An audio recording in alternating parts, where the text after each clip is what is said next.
Bienvenidos, ¿cómo les va? Esto es Consenso. En esta semana atípicamente corta, pero en un jueves donde va a pasar de todo, principalmente en el Senado, donde a partir de las 2 de la tarde vamos a estar muy atentos a ver qué es lo que resulta. Estos son los principales títulos. Ya tenemos un diputado en el piso y enseguida también presentamos al equipo.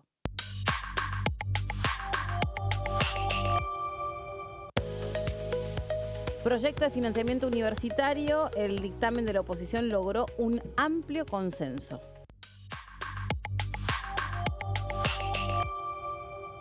Este fue otro de los emplazamientos. La emergencia pediátrica con 4 dictámenes. Avanzan diputados el proyecto de los bloques opositores.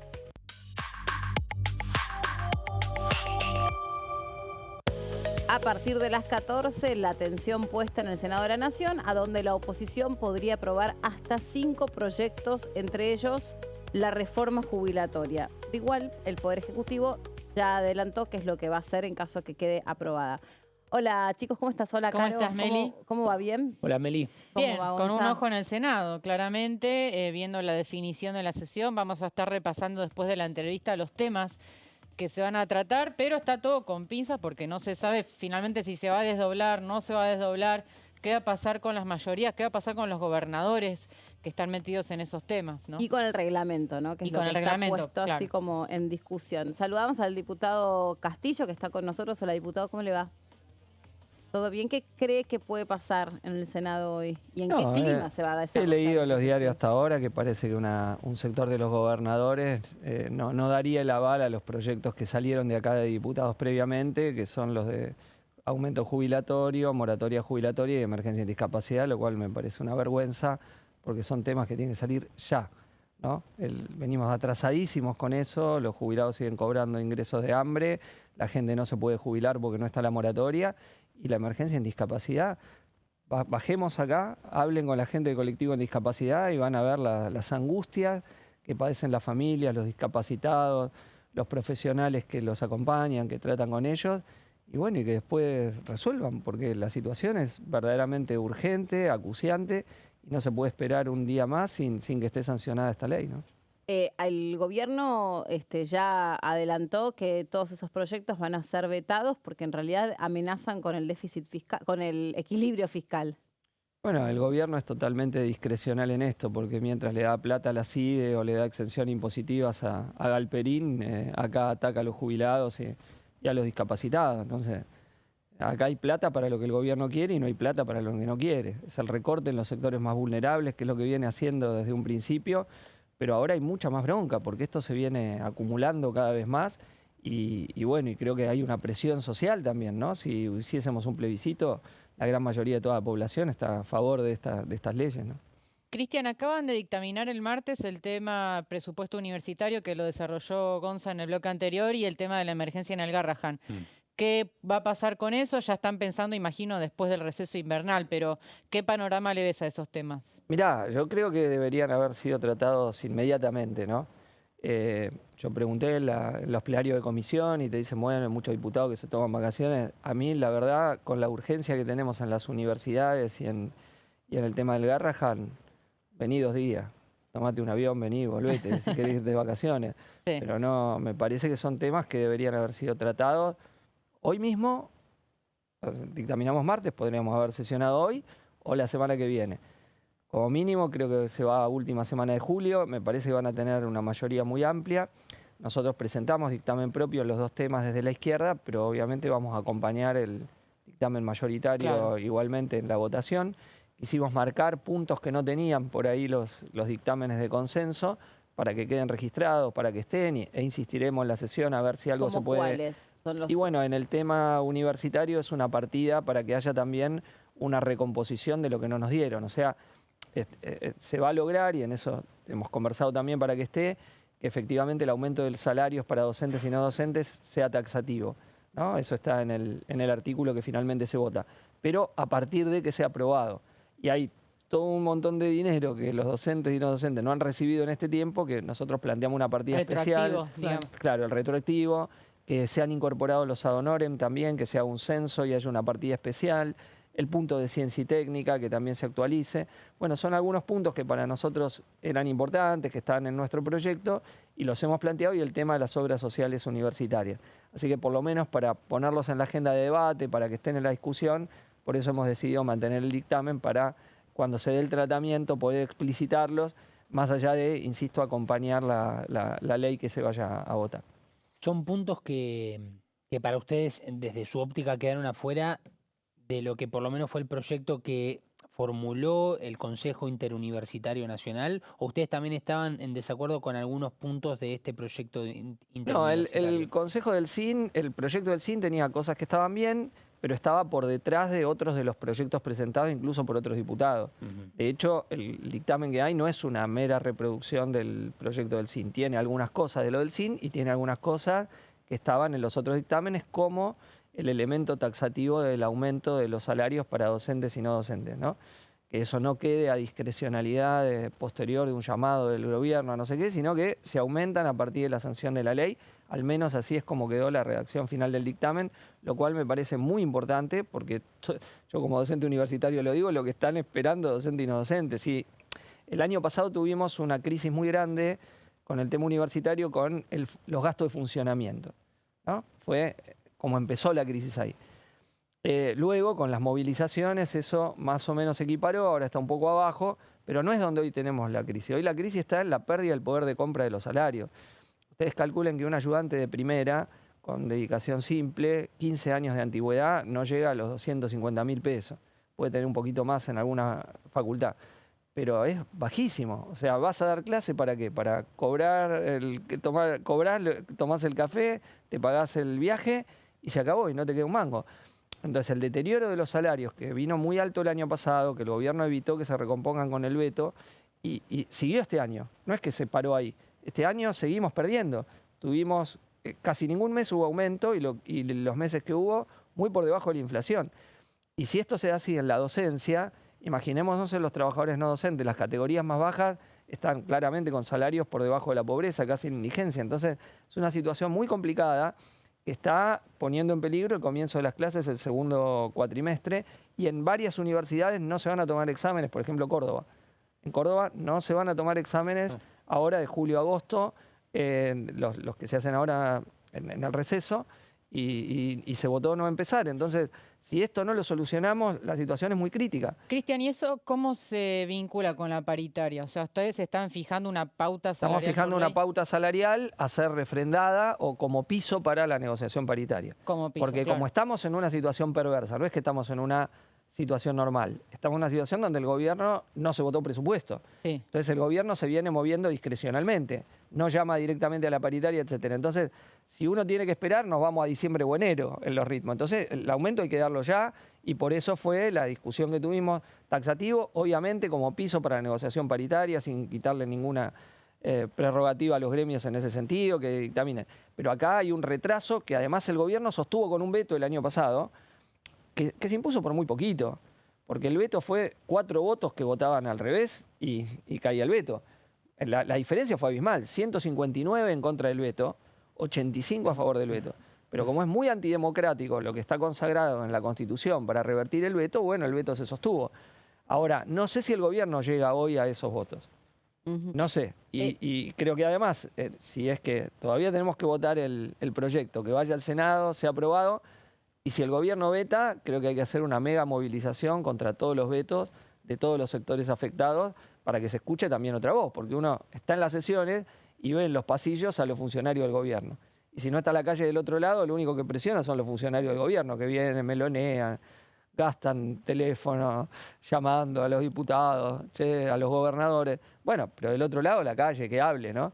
Yo quiero que le digan al colectivo de discapacidad. La calle que hable, ¿a quién particularmente? Porque todos los miércoles los colectivos que se terminan movilizando después de lo que, digamos, la punta de lanza que generaron los jubilados son varios. Bueno, eso en parte se escuchó. Yo creo que los temas que han estado en la agenda del Parlamento en estos últimos meses lo han estado por la movilización. O sea, si los de Residente del Garrahan no hubiesen peleado, pero te y referís, luego por todos ejemplo, al sindicalismo que active un poco más. No, yo creo que es muy importante el día de la sesión que haya movilización. Me refiero en particular a que el día que se trate el veto, porque si vos ves la universidad el año pasado, la marcha fue el 2 y la sesión fue el 9. Y el 9 sesionamos sin la gente diciendo que no. Y fue por 4 votos. Entonces, cuando está la gente en la calle, que presiona, que le habla a los diputados, que le habla a los senadores, es otra cosa. Yo quiero que ellos le den la cara al colectivo de discapacidad y le digan, no, yo veté, yo sostuve el veto, Pero ¿no? de verdad, por ahí no debería haber empezado diciendo de verdad. ¿Vos creés que por lo pronto alguien de la Libertad Avanza mira lo que pasa, la agenda que marca la gente, recoge No, ese la guante? Libertad Avanza no, pero los que están en el medio tienen que ¿Sí? hablar. Porque les van en su provincia, o sea, digo un ejemplo, jubilados o colectivos en discapacidad no es solo lo que moviliza acá. Después te van a cada provincia, después vos levantaste la mano para sostener un veto, insisto, un colectivo de discapacidad, te lo encontrás en un restaurante, anda a sostenerlo, anda a defenderlo. No es tan sencillo, porque son, insisto, temas que son muy populares, o sea, que tienen una amplia adhesión social. Sí, son Cualquier encuesta... son populares, pero también algunos de ellos, de esos colectivos, o las personas que integran esos colectivos, no tienen poder de representación o les cuesta mucho organizarse. El colectivo de discapacidad nos los cuenta. Son pocas personas en relación al resto de la sociedad, les cuesta que alguien les haga lugar, les cuesta por una cuestión a veces propias de sus discapacidades organizarse, moverse, venir, reunirse. Eso es así, pero yo creo que han logrado superar todas esas dificultades y haberse expresado. Sí. Yo acompañé varias de las movilizaciones, ahora después de acá voy a ir a estar con ellos que están para presionar el Senado y verdaderamente han hecho cosas muy conmovedoras, ¿no? Pues las situaciones verdaderamente son muy angustiantes. Vos imaginate un chiquito, un acompañante terapéutico que tiene que ir los 5 días al colegio y va 1 o 2, porque no le pagan el sueldo, porque le pagan una miseria, y esos son días que no puede ir al colegio, que la prestación, que es bajísima, está totalmente congelada, el acceso al certificado de discapacidad, bueno, todas dificultades que uno dice... Che, pero ¿a quién se le puede ocurrir esto? ¿Esos funcionarios no hablan con la gente? Bueno, parece que no. Los funcionarios dicen que esto es todo un curro, que la gente pedía certificados truchos para tener beneficios. Mira, yo creo que ese discurso ya no va. O sea, el hecho de que han transformado a todos los trabajadores del sector público, para ellos eran ñoquis, eso es un discurso que cada vez cuaja menos, ¿no? Que uno lo ve, la gente no está dispuesta a que le saquen derechos, tiene voluntad de resistir, tiene voluntad de pelearla y por eso me parece que la agenda en el Congreso ha expresado esto que vos decías, los jubilados y la persistencia todos los miércoles, colectivo de discapacidad, las universidades del Garrahan, con una gran lucha que todavía sigue, porque el gobierno encima no solo no dio los reclamos, sino que encima atacó a los residentes. Entonces, bueno, acá hay una pulseada, el Congreso es escenario también de esa pulseada y esperemos poder ir en favor de los que están peleando, de los que están reclamando por sus derechos, que creo que cuentan con un apoyo popular muy grande, que en ese sentido el gobierno perdió la batalla comunicacional en todos estos temas, ¿no?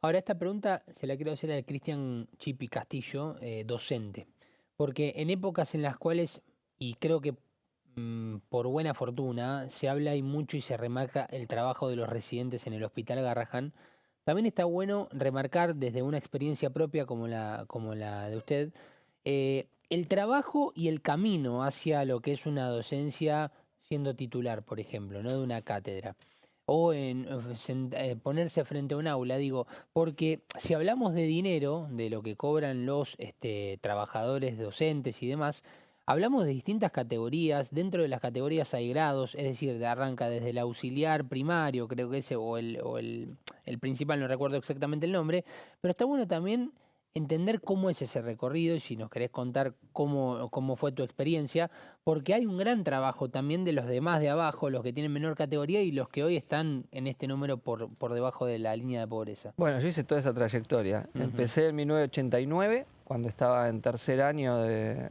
la facultad. Empecé como lo que se llamaba ayudante de segunda, que es cuando vos estás todavía estudiando y te designan para dar una materia. Empecé en el ciclo básico común, acá en la UBA, con renta, trabajando, y que es la antigüedad que tengo hasta el presente. Luego, cuando te recibís, sos ayudante de primera. En algunas universidades tiene otro nombre, pero es la categoría que entras, que trabajás. Ahí podés tener distinta dedicación.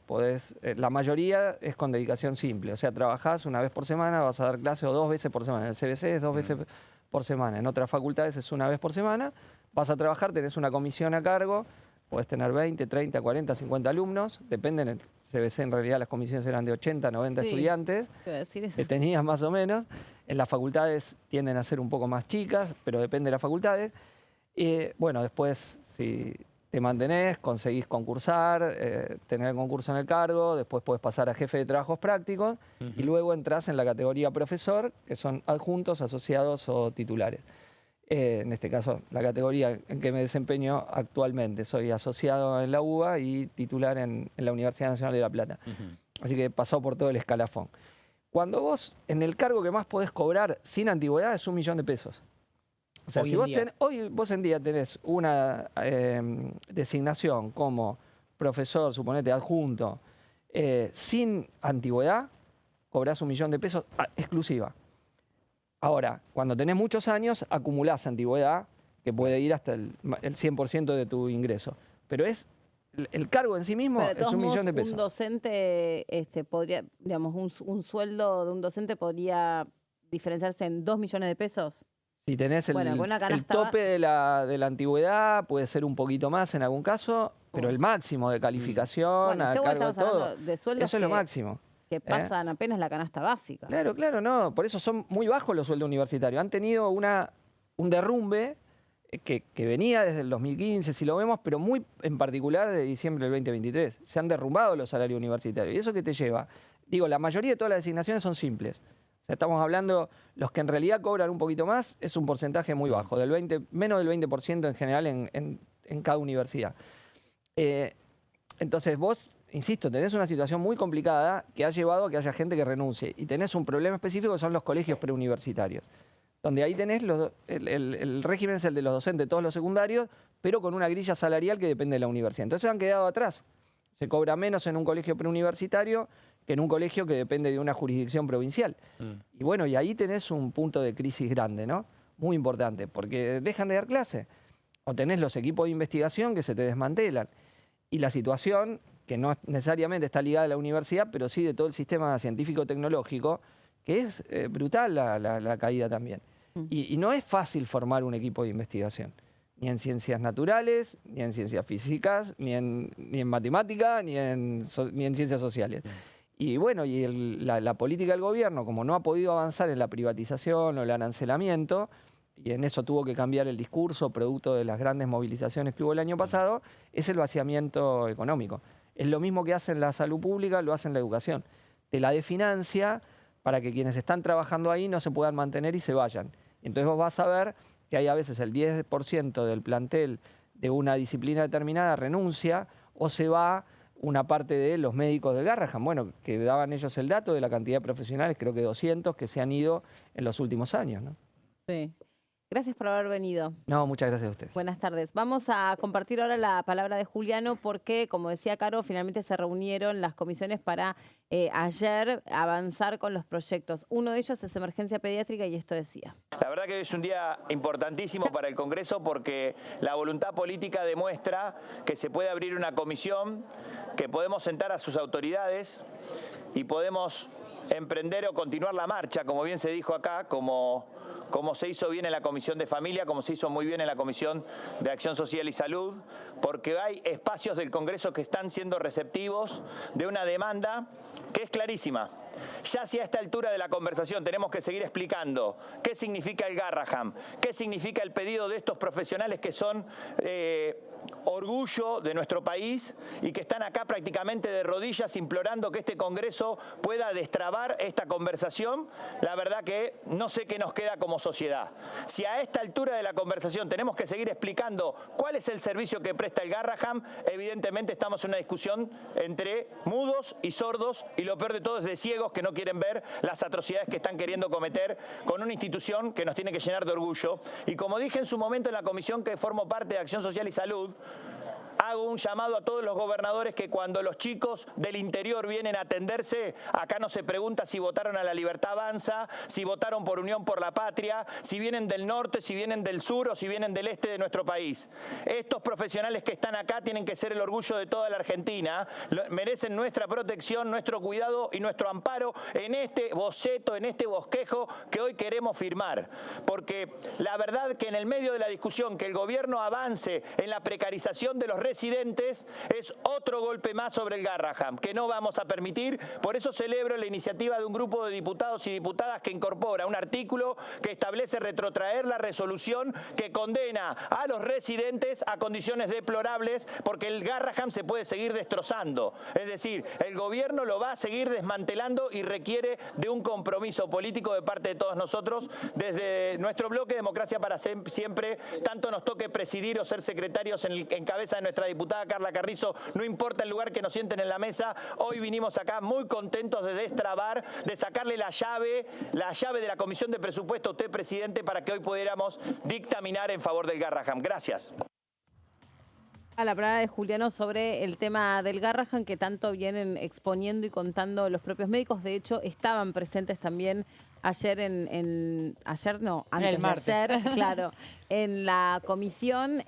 Son casi los primeros que entraron a la sala y desplegaron las banderas, vestidos de médicos. También había pacientes o familiares de pacientes que estaban escuchando qué es lo que se debatía y bueno, un poco parecido a lo que contaba o lo recuperaba recién el diputado Castillo sobre la situación de los docentes universitarios. Los médicos están contando casos muy parecidos, sueldos que están rozando la canasta básica, los residentes que son quienes tienen que estar especializándose, cobrando salarios muy magros, y son médicos recibidos, ¿no? No son estudiantes, no son personas que les falta algún tipo de habilitación, están totalmente habilitados porque son médicos profesionales que se están especializando.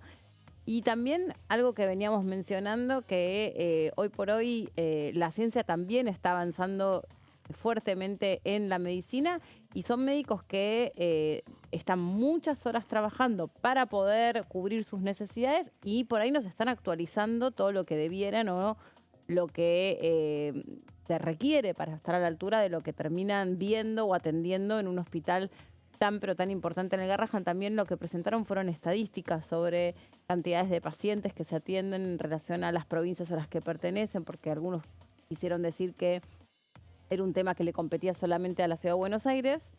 Sin embargo, atienden y ven pacientes de todo el país, ¿no? Y ahí también lo presentaron eso repartido en mapas, creo que llevaron. Sí, en lo que fue una jornada completa, que un poco lo comentábamos hoy temprano con Pato y con Caro, digo porque hubo 3 comisiones muy importantes, sobre todo las más afectadas fueron las del Garrahan y también la que se dio a la 1 de la tarde con la recepción de intendentes. Que estuvo con un problema muy grande, no tanto vinculado a que el 9 de julio era feriado, sino el tema de la niebla, que generó retrasos en muchos vuelos. Ahora vamos a hablar de la niebla y de lo que pasó ayer feriado, de la celebración por el Día de la Independencia, presencias, ausencias. Bueno, la niebla tuvo su participación en todo esto. Pero hacemos una pausa, ¿les parece? Dale, ya venimos.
Bancada, de lunes a viernes, 13 horas. ¿Qué diferencia hay entre la Cámara de Diputados y la Cámara de Senadores? La Cámara de Diputados representa al pueblo de la nación argentina. Esto significa que las provincias más grandes y con mayor cantidad de habitantes tienen muchos más diputados que las provincias más pequeñas. La manera de establecer las cantidades es proporcional. La Cámara de Senadores representa a las provincias. Cada provincia envía 3 senadores al Congreso Nacional. El total de senadores es 72, dado que las provincias argentinas son 24. Este es un número fijo. Por ejemplo, la provincia de Buenos Aires cuenta con 70 diputados nacionales y la provincia de Tierra del Fuego con 5. Pero tanto la provincia de Buenos Aires como la de Tierra del Fuego cuentan con 3 representantes cada una en el Senado de la Nación. Cada 2 años, el Congreso Nacional renueva la mitad de sus diputados y 1/3 de sus senadores nacionales. El mandato de los senadores es de 6 años, mientras que el de los diputados es más breve, dura solamente 4 años.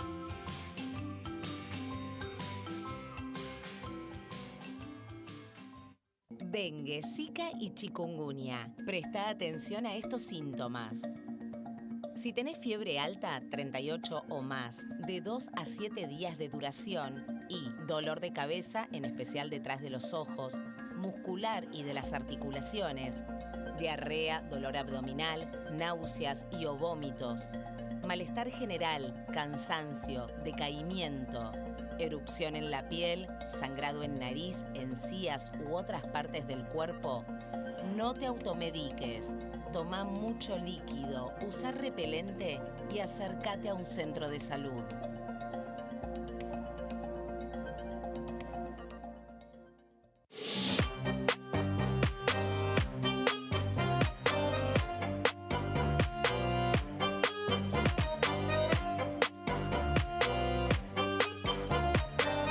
Plenario, de lunes a viernes, 15 horas.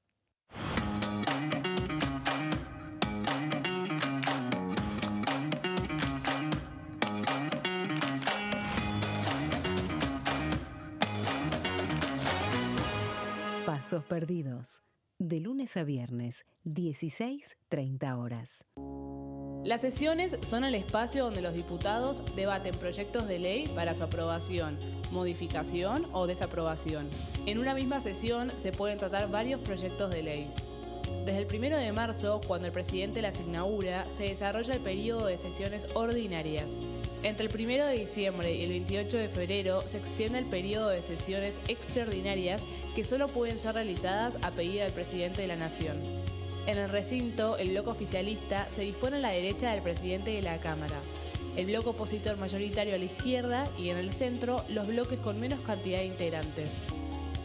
En el tratamiento, en general, los diputados tienen 7 minutos y los jefes de bloque entre 20 y 12 minutos conforme al número de legisladores que representen. La sesión es dirigida por el presidente de la Cámara de Diputados, que administra el uso de la palabra y las distintas instancias del funcionamiento. A la izquierda del presidente está el secretario administrativo, a la derecha el secretario parlamentario y debajo de él están los taquígrafos, que registran cada uno de los testimonios.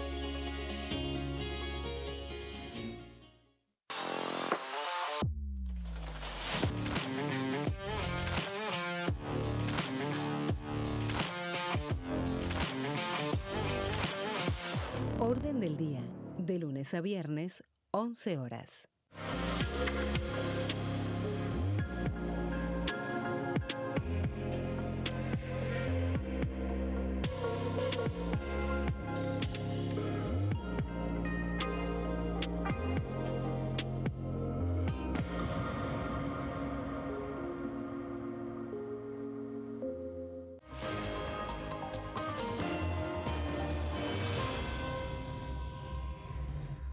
ayer recién de la niebla que hubo ayer y antes de ayer y que según explicó después el presidente de la Nación, Javier Milei, en una entrevista que le dio al Observador, es que cuando él se despertó vio que estaba muy cerrado el cielo, que realmente no se veía nada, que le habían recomendado por motivos de seguridad no viajar, porque después la especulación es por qué esa recomendación estuvo sobre él y no estuvo sobre la vicepresidenta Victoria Villarruel. Bueno, él explicó que en realidad no es que él tenía una nube personal como los dibujitos animados que lo estaba haciendo, sino que la idea de él era viajar y volver rápido, que no estaba garantizado ese regreso por la agenda que él tenía. Y entonces, bueno, primero que para el momento que él hubiera querido estar en Tucumán, ahí le dijeron no están dadas las condiciones, y que cuando después empezó a abrirse un poco el cielo y a disiparse este fenómeno que de hecho forzó la cancelación de la actividad aérea, muchos vuelos fueron derivados a Uruguay.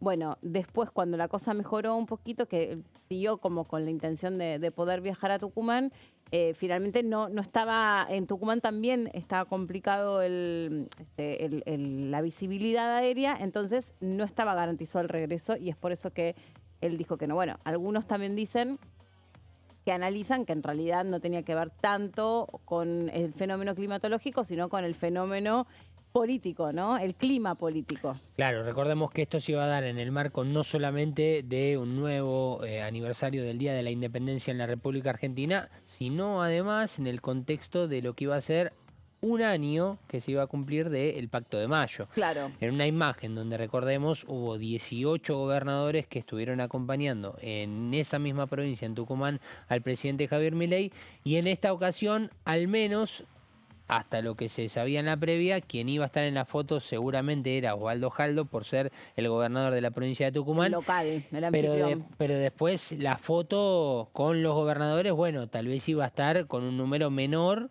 Y es lo que se especulaba, con lo que tal vez no podría haber sido una buena foto. Pero esto del clima también no deja de ser un atenuante importante para un presidente. Y al mismo tiempo, sí, Caro. Me inclinaría también a pensar en el peso del factor político más que en el climático. Digo, a ver, la vicepresidenta pudo viajar perfectamente, así que esto yo creo demostró dos cosas. Por un lado, dejó al descubierto mucho más el vacío que iban a hacer los gobernadores, y por otra parte nuevamente vemos la interna entre ambos, ¿no? Entre Milei y Villarruel. Creo que Villarruel en declaraciones dijo algo así como ¿cómo no vamos a estar acá? ¿No? Claro. Así que la imagen de la no presencia de Milei, que además eligió para el 9 de julio tener su propia agenda, en la cual homenajeó a Sturzenegger, si no me equivoco, reivindicado al ministro porque acaban de vencer las facultades delegadas y bueno, se está haciendo, hay un clima celebratorio en ese sentido en el gobierno por todo lo que se pudo hacer con esa herramienta, así que eso fue lo que decidió el presidente. La vicepresidenta, perdón, Carito, que te interrumpí un poquito, perdón, dijo, tenía ya decidido venir. Y después agregó, no solo vengo como vicepresidenta de la Nación, vengo como argentina, he venido muchas veces a Tucumán, tengo muchos amigos en esta provincia. Bueno, a ver, en Rosario, recordemos el Día de la Bandera, el antecedente más reciente, donde el presidente elige hacer un acto en el campo argentino de polo, mientras la vicepresidenta viaja a Rosario. Ahí también vimos una diferencia. Milei no viajó tampoco a Rosario. No. Y la otra cuestión estuvo marcada por lo que pasó acá en la ciudad de Buenos Aires con la convocatoria que hace la expresidenta Cristina Fernández de Kirchner, que también le pidió a su militancia que se reuniera otra vez en el Parque Lezama, que llevasen banderas argentinas, que estuvo también algunos artistas como Teresa Parodi brindando un festival. Que se reunieran para poder celebrar y repensar acerca de las ideas de independencia y de libertad. Y después le habló también una vez más, ella desde donde está cumpliendo su condena, en un contexto, como decíamos, ¿no? Con un presidente que también después en esas declaraciones a este medio El Observador de Luis Majul también hizo referencia a el tema de los gobernadores, lo que él piensa sobre los gobernadores, en una semana donde también se están cerrando alianzas, bueno, y esperen, otra cosa que hizo mención, que por un lado recién lo comentábamos con Caro fuera del aire porque nos quedó como corta la entrevista con Castillo. Ayer hubo dos novedades importantes. Una es la investigación que empieza a arrojar algún dato, alguna precisión sobre Hayden Davis, esta persona que creó la criptomoneda Libra, y qué es lo que hizo y qué es lo que no hizo y quiénes hicieron las transferencias, etcétera, etcétera. Le queríamos consultar esto a Castillo porque él integra la comisión investigadora Libra como vocal. Y lo otro es el tema, este episodio raro, curioso de las valijas, estas 10 valijas que llegaron en este vuelo privado, que también abrazó el tema al presidente de la Nación en esta entrevista, como casi justificando por qué no se habían hecho estos controles en el aeroparque metropolitano, un vuelo que venía con una única pasajera, con 10 maletas. También con la presentación espontánea que hizo el piloto, que también conversábamos sobre esto un ratito. Bueno, era como un día donde no nos dejaron descansar. Sí, la verdad. Sí, y en donde también aclaró lo de la foto, ¿no? En donde aparece con Laura Rieta, que se dio en el contexto de la CEPAC. Que es esta mujer que era la única pasajera de este avión. De este vuelo privado, exactamente. Y en donde, bueno, un poco dijo, a ver, que uno se saca una foto no significa que tenga una amistad. Y después al mismo tiempo esa foto que está recortada hay que verla amplia, y en donde aparecen, por ejemplo, el hijo de Bolsonaro, quien había estado activamente en la campaña política de Javier Milei, y también el titular, no recuerdo el nombre ahora, el titular del partido Vox de ultraderecha de España. Todo esto había sido en Buenos Aires, en el contexto de la CEPAC, en noviembre del año pasado. Claro. Para hablar de esa foto donde aparece aparentemente como si la conociese a esta pasajera, y él le aclaró, mirá, por sacar una foto, imagínense todas las fotos que se pueden sacar personas con el presidente, totalmente, no significa que sea amiga. Está todo dentro de una investigación, pero él salió a hablar de este tema, si mal lo recuerdo, por primera vez. En ese medio, sí. Así es. Bueno, como les decíamos, a partir de las 2 de la tarde la mirada, la concentración está puesta dentro del Senado. También afuera se espera que haya alguna especie de vigilia, movilización, a pesar de que ayer también los jubilados se movilizaron.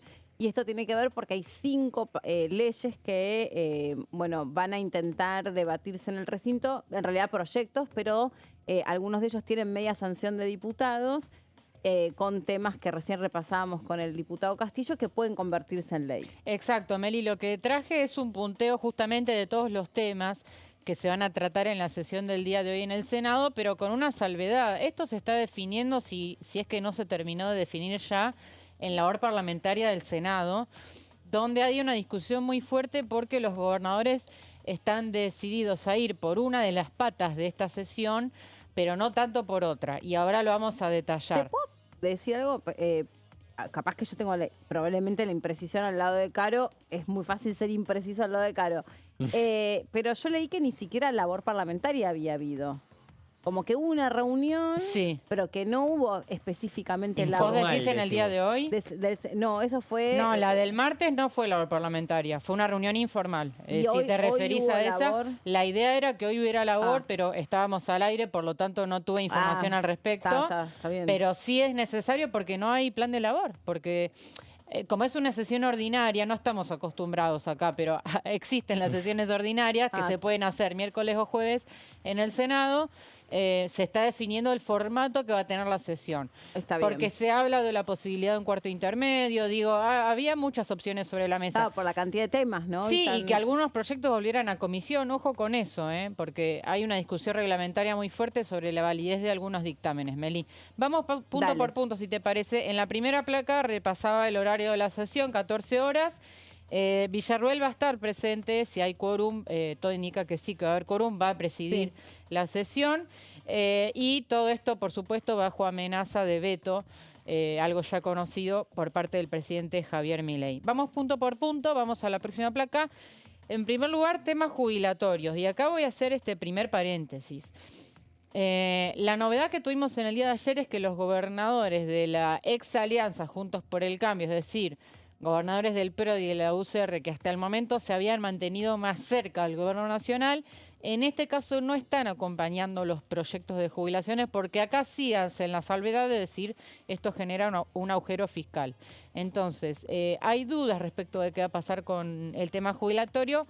sobre todo también porque hay un dictamen en tela de juicio. Este dictamen que obtuvo la oposición lo obtuvo gracias a que la semana pasada se autoconvocó en la Comisión de Presupuesto y Hacienda, y lo que está diciendo el oficialismo es este dictamen no vale porque no fue convocada la comisión oficialmente por parte de Ezequiel Ataucho. Entonces, lo que vamos a ver en el día de hoy es una discusión sobre mayorías. ¿Qué mayoría se necesita para avanzar con este tema? Si tiene dictamen, con mayoría simple se podía aprobar. Pero si no tiene dictamen, como dice el oficialismo, se necesitarían 2/3 y ahí ya es otro panorama, ¿no? En el momento de los votos. Así que esto todavía sigue entre signos de interrogación. ¿De qué hablamos cuando hablamos de proyectos jubilatorios? Recomposición de los saberes en un 7,2% por la inflación de enero del 2024, aumento del bono a 110.000 pesos y restitución de la moratoria previsional que venció en marzo, que es, diría, el punto más flojito en cuanto a votos. No creo que eso tenga posibilidades de prosperar, pero bueno, vamos a ver qué sucede. Vamos a la próxima placa. Declaración de la emergencia en discapacidad. Otro tema importante que está en la misma situación de jubilaciones en cuanto a que la oposición lo dictaminó en esta reunión autoconvocada, que el oficialismo está desconociendo. Entonces, acá también vamos a ver la discusión de qué mayoría se necesita para avanzar con la ley. Tanto este tema como jubilaciones, si se aprueban, es ley, o sea que ya estaría en condiciones de ser vetado por el presidente. Y básicamente lo que propone este proyecto con media sanción es garantizar el financiamiento de las pensiones y actualizar las prestaciones, lo que es el nomenclador, ¿no? Dos de los puntos de este proyecto. Vamos a la próxima y acá nos metemos con el tema, uno de los temas más espinosos para el gobierno nacional, que es el de los gobernadores. Y acá es interesante, Meli, porque tenés a los 23 gobernadores más el jefe de gobierno porteño, todos alineados en un mismo objetivo, que es que la nación suelte recursos que le corresponden a las provincias, ¿no? Acá ellos dicen, no estamos reclamando nada por fuera de lo que ya hay, sino dinero que la nación ya recauda, pero que no lo estamos recibiendo. ¿Y por qué no lo reciben?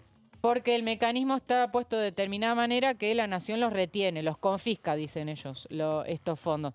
Por ejemplo, existen lo que es fondos fiduciarios, por ejemplo, de obra pública, que obra pública no se está haciendo. Entonces, lo que se recauda de impuestos de los combustibles, que tendría que servir para financiar esa obra pública, no se está ejecutando. Entonces, son recursos que la nación se los queda. Entonces, lo que dicen coloquialmente es, claro, así es fácil tener superávit fiscal. Si vos todo el tiempo estás reteniendo recursos que son de las provincias, obviamente que el número te va a dar, ¿no? Dicho muy coloquialmente. Pero sí, se entiende el concepto perfecto. ¿Qué es lo que están pidiendo los gobernadores? Recibir ATNs de manera idéntica a lo que es el régimen de coparticipación, o sea, diariamente y automáticamente recibir estos fondos que son de entrega discrecional. Y también la eliminación de estos fondos fiduciarios que mencionaba, de obra pública, infraestructura, vivienda y demás cosas que no se están haciendo, y que lo que se recauda por esos fondos, que en su mayoría se financian con el impuesto a los combustibles, se redistribuya de manera tal que las provincias reciban la mayor parte, ¿no? Esto es básicamente lo de gobernadores. Milei ya, como bien decías, Meli, antes, metió a todos los gobernadores en la misma bolsa en esta entrevista al Observador, diciendo que todos ellos quieren destruir al Estado. Entonces, pero acá... esa parte conceptualmente tampoco le entendí, porque él incluso... No, ¿dijo al Estado o al gobierno? Al gobierno, voy a chequearlo, pero sí, hay una diferencia, obviamente, entre Estado y gobierno. Claro, porque para él es un orgullo ser el destructor del Estado. Bueno, entonces, sí. Para mí... ahí me voy a fijar, pero creo que la diferencia sería que quieren destruir al gobierno. Claro, porque que quieren destruir al gobierno. ¿Qué le importaría al presidente Javier Milei, pienso yo, que destruyan el Estado? Totalmente, tenés razón. Destruir al gobierno, ¿por qué? Porque destruís el corazón del plan fiscal del gobierno. De la meta, claro. Exacto. A ver, pero sí, es cierto, no es lo mismo Estado que gobierno. Sí. Lo buscamos ahora, pero lo que iba es que apuntó a todos los gobernadores sin distinción, aliados y no aliados. Claro. Y habló después en referencia a los espero el 11 de diciembre, es decir, cuando asuman los legisladores que entiende Javier Milei le va a ir bien en las elecciones del 26 de octubre, no solamente en el 7 de septiembre, que está concentrado todo en la elección legislativa de la provincia de Buenos Aires, sino el 26 de octubre, cuando se hagan los comicios legislativos a nivel nacional. Recordemos, quienes asuman serán a partir del 10 de diciembre. Por eso decía Javier Milei, los espero el 11 de diciembre y ahí veremos, ¿no? Como diciendo lado y vuelta. Sí. ¿No? Con los legisladores en el Congreso Sí. y que no le van a votar cuestiones o proyectos que van en contra del objetivo del gobierno. Claro. Estoy buscando, pero Sí. no me resulta tan fácil encontrar porque aparte me distraigo con las separaciones del mundo del espectáculo. Claro. Ay. Porque estoy con los porteles. Yo te pido Claro. Están mil preocupados disculpas. en ese Claro. tema, Meli. A ver, lo doy vuelta a lo que dice Gonza, no va a ser tan fácil porque la Libertad Avanza, si bien es cierto que va a crecer en cantidad de legisladores, tampoco es que va a tener un tercio de la Cámara por sí solo. Digo, va a seguir dependiendo de bloques aliados. Así que no es tan así como lo plantea el presidente, numéricamente digo, porque Sí, no es que tienen chances de crecer tan exponencialmente, ¿no? No, A yo creo ver, que igual acá él está. también hablaba numéricamente, hablaba de un Congreso que esté más afín a Va los a ser intereses más del afín, gobierno. va a ser más Claro. afín, pero va a seguir dependiendo de otros bloques. Eso es una realidad. A ver, párate, acá está lo que un diario recupera de la entrevista, ¿no? Dice, reclamó duramente el reclamo de los fondos de las provincias, qué sé yo, y acá dice, espérate, la intención de ellos es romper todo, porque saben que si la libertad avanza se convierte en la libertad arrasa, ellos tienen un problema que es que se tienen que jubilar. Entonces están dispuestos a hacer sufrir a los argentinos todo lo que sea necesario con tal de mantener el poder. Hay que romper todo. Espérate. Ahora Pero sigo. hubo otros extractos Sí. donde habla de la palabra destrucción, la utilizó. Sí. Sigo buscando, Sí. claro, te prometo. En cuanto me aparezca, yo te voy a... Está bien, el concepto igual se entiende, ¿no? Total. Digo, apuntó a todos los gobernadores y este enfrentamiento que estábamos viendo, la verdad que no es la misma foto, como decía González, no es la misma foto que veíamos hasta hace no tanto, ¿no? No, Con sí. el apoyo de gobernadores a, por ejemplo, el acuerdo con el fondo, el año pasado la ley bases, digo, el escenario ya no es el mismo para Milei.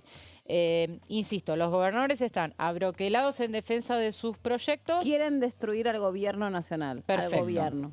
Al gobierno. Ahí está. Perfecto. Pero yo Lo me acordaba logramos. que la palabra destrucción la Sí, había sí, sí, utilizado. sí. Bien, superado el tema de gobernadores, vamos con los otros temas. Tenemos la placa 5. Sí. Ahí está. Insistencia en la ley de emergencia para Bahía Blanca. Recordemos que el Congreso sancionó una ley, Milei la vetó y ahora en el Senado quieren insistir.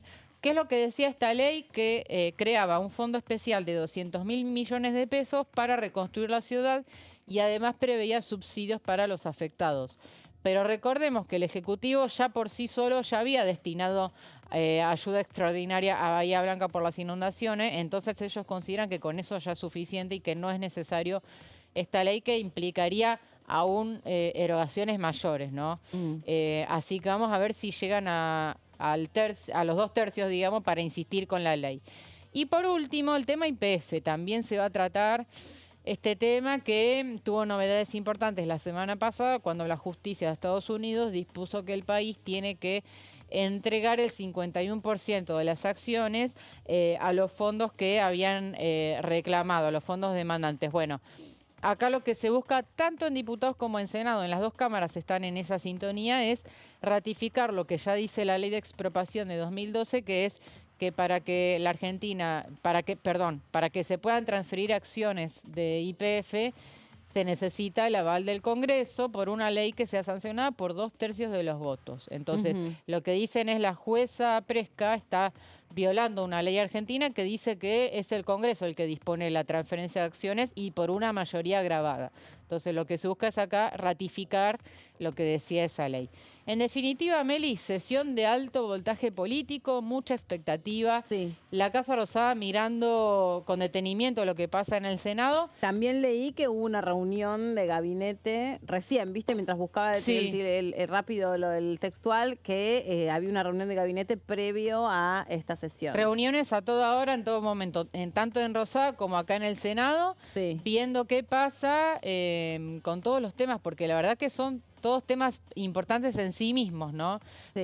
Ya sea por el impacto que tienen en diferentes colectivos sociales, como por el impacto en las arcas provinciales. Ahora, acá, y perdón, porque no suelo hacer esto, y el que no quiere, obviamente, se reserva la opinión, pero digo, ¿ustedes coinciden con lo que decía el diputado Castillo sobre, bueno, un poco la calle va marcando la agenda, la calle tiene que empezar como a moverse más fuertemente para presionar un poco? Yo no sé, realmente un poco se lo rebatí en el momento, le dije, la verdad, no me da la sensación, cuál lo dijo, no la libertad avanza, pero bueno, sí el resto de los sectores políticos, los gobernadores que tienen que moverse por sus provincias y de pronto, qué sé yo, bancarse decisiones como no mejorarle los saberes a los jubilados, bueno, o no mejorarle los saberes a los médicos. Perdón, en algo tiene que ver lo que dijo Castillo, el diputado Castillo, no tanto alineado con el oficialismo más puro, es decir, la libertad avanza, pero no nos olvidemos que en algunas ocasiones, cuando se ha confirmado el veto de las universidades, algunos legisladores han tenido la prohibición en sus universidades nacionales para el ingreso, es decir, trascendió en algunos casos. Es cierto que, no es la misma realidad de lo que sucede con un diputado que viene de cualquier provincia, que tal vez no tenga un reconocimiento en los medios de comunicación en el Café de la Esquina acá en Cava, pero cuando va a su provincia, ahí sí es reconocido. Y ni hablar si va a su localidad, a los barrios que recorrió en campaña. Cuando trasciende un tema tan importante como puede ser jubilaciones, emergencia en discapacidad o universidades, son temas que trascienden. Ahora, lo que apuntaba Castillo era esto de si realmente influye a la hora de levantar la mano o no.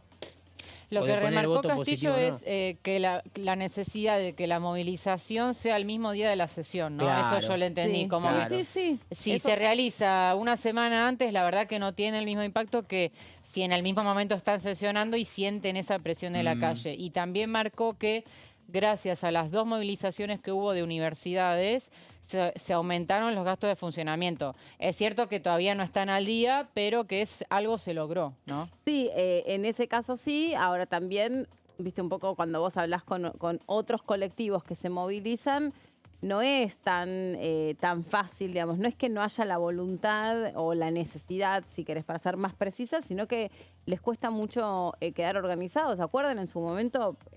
Algo que fue mucho más chiquito en representación, que eran los familiares de víctimas de accidentes de tránsito, de hechos de tránsito, que también querían movilizarse, querían organizarse, querían visibilizar lo que estaba pasando cuando se debatía la posibilidad de limitar a 0 el alcohol al conducir, y no lograron ejercer ni un poco de presión. O sea, No, y después también la realidad, Meli. o sea, digo, industria vitivinícola versus víctimas de accidentes de tránsito, ganó industria vitivinícola y no se pudo. El poder del lobby, ¿no? Claro. Castillo traía el ejemplo de las universidades porque decía por 4 votos, ¿no? Y que posiblemente vos tengas dentro del cuerpo de la Cámara 257 diputados y puede haber un grupo muy, muy selecto, y vos lo sabés mucho mejor que nosotros, Caro, de indecisos hasta último momento. O teléfono y que ahí se termine decidiendo después de lo que pasa en la labor parlamentaria. Por ejemplo, ahora, que te cambie el voto, la sensación de lo que sucede en la calle, habría que preguntárselo a los legisladores, porque la realidad es que nosotros no podemos tener ni siquiera la voluntad de saberlo. Es un tema que está en la conciencia. Es una decisión política mezclado con la conciencia. Es difícil. Sí. Es difícil. Bueno, se supone que la decisión política debiera tener conciencia. No debiera estar al parte del estado de conciencia de pero sabemos que a veces se responde a líneas políticas superiores. Casi siempre, casi siempre es algo que les den libertad de acción, y ahí, bueno, sí, también puede pasar. Bueno, entonces, ya nos vamos, terminamos a las 2 de la tarde, los ojos puestos en el Senado, y ustedes los ojos puestos en DTV, porque no se van a perder detalle. Gracias, Caro. Gracias, Meli. Un placer, como siempre. Gracias, Gonza. Hasta mañana, Meli. Nos vemos mañana. Y a ustedes también nos vemos mañana. No, los vemos mañana, y ustedes a nosotros, acá en la pantalla de TV a las 12. Chau.